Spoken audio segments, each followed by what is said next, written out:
Hi hello नमस्कार. तर मी सोनाली. कशा आहात? मस्त मजेत ना? तर सर्वांना सगळ्यात प्रथम गणेश चतुर्थीच्या हार्दिक हार्दिक शुभेच्छा.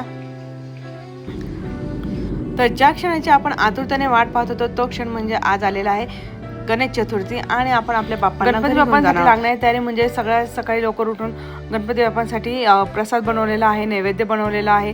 आणि नैवेद्यामध्ये मी आज बनवले आहे पुरणपोळी आणि मोदक बनवलेले आहेत. कारण मी दरवर्षीप्रमाणे ह्या वर्षी पहिल्या दिवशी पुरणपोळी आणि मोदक बनवत असते. तर आता घरची तयारी सगळी झालेली आहे आणि आता आम्ही निघालेलो गणपती बाप्पाला घेऊन निघालेलो आहोत. तर गाडीपर्यंत बाप्पांना मी घेतलं होतं आणि गाडीत गेल्यानंतर सोहमला घ्यायला सांगितलं होतं कारण मला बाकीची तयारी करायची होती म्हणून.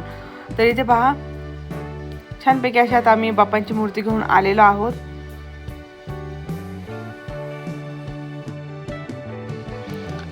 ज्या दिवसापासून गणपती बाप्पा आपल्या घरी येतात त्या दिवसापासून घरातलं वातावरण अगदी पॉझिटिव्ह होऊन जातं. इतकं छान वाटतं वातावरण घरामध्ये.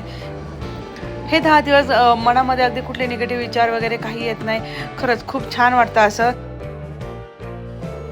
आणि आमच्या घरी गणपती बाप्पा येऊन आज 14 वर्ष झाले. कारण माझा सोहम ज्या वर्षी झाला त्या वर्षीपासून आम्ही बाप्पांना घरी आमच्या बसवत असतो.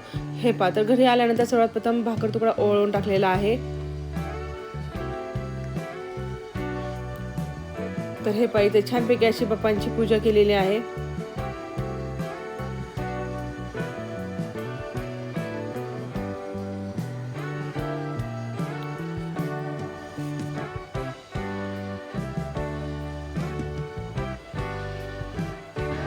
तर हे पहा, बाप्पांच्या तोंडावरचा रुमाल आता काढलेला आहे दोघांनी पण.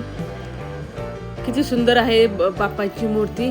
तर तुम्हाला आवडली बाप्पांची मूर्ती आवडली असेल तर नक्की कमेंट करून सांगा.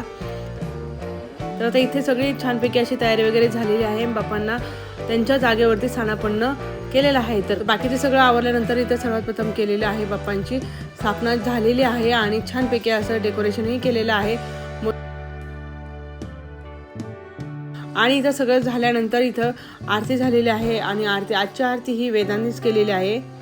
त्याला आरती करायला खरंच खूप आवडतं. मनापासून तो आरती करत असतो. तर कसा वाटला आमचा गणपती बाप्पा, आमच्या बाप्पांचं डेकोरेशन? आवडलं असेल तर लाईक करा, शेअर करा आणि हां, चॅनल नवीन असाल तर सबस्क्राईब करायला मात्र विसरू नका. तर मग चला बरं, पटापट सबस्क्राईब करा.